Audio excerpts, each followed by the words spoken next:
ऐसा नहीं, कोई अलग नहीं है। काली माता की आराधना की, सरस्वती के रूप में प्रकट हुई, कालिदास की वाणी में शक्ति आ गई, लेकिन अभी भी महाराज अभिमान नहीं गया था, थोड़ा अभिमान नहीं गया। और जैसे ही आगे बढ़े, मार्ग में प्यास लगी थी, देखा एक बूढ़ी माता आने जाने वाले पथिकों को जल पिला रही थी।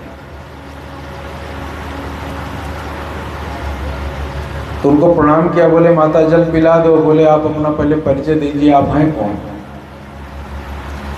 तो विद्वान थे ही, बोले मैं पथिक हूं।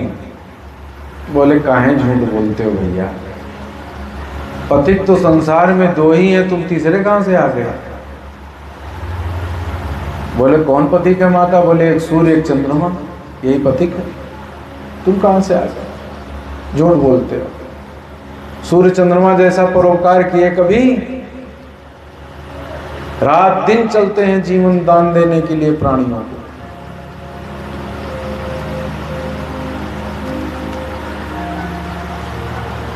बोले सही सही बताओ तुम कौन हो? बोले हम परमार्थिक हैं। बोले परमार्थी तो केवल दो ही है संसार में, तुम कहां से आ गए? एक पृथ्वी और एक वृक्ष, इनसे ज्यादा अधिक परमार्थ कौन कर सकता है? चाहे कितना भी ढेला कोई मारे, चाहे सेवा करे चाहे ना करे, वृक्ष फल ही देते हैं, पृथ्वी सबको आश्रय देती है, चाहे दुष्ट हो चाहे सज्जन हो।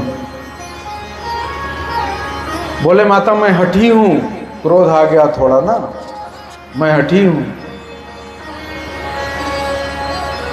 बोले झूठ बोल दिए, तुम्हारी आदत पड़ गई झूठ बोलने की। हठी तो संसार में दो ही हैं, आप कहां से आ गए? बोले कौन?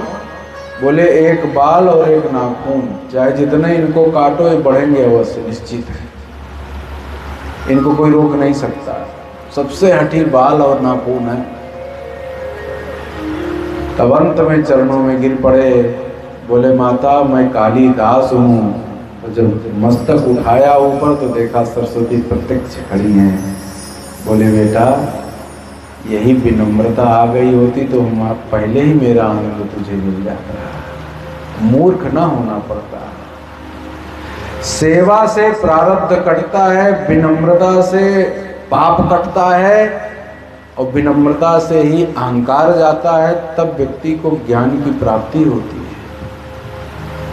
हाँ, इसीलिए कहा गया अभिवादनशीलस्य नित्यो वृद्धोपसेविनः चत्वारि तस्य वर्धन्ते आयुर्विद्या यशोबलम्।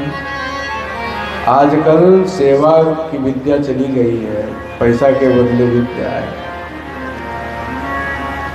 नम्रता आवे कहां से?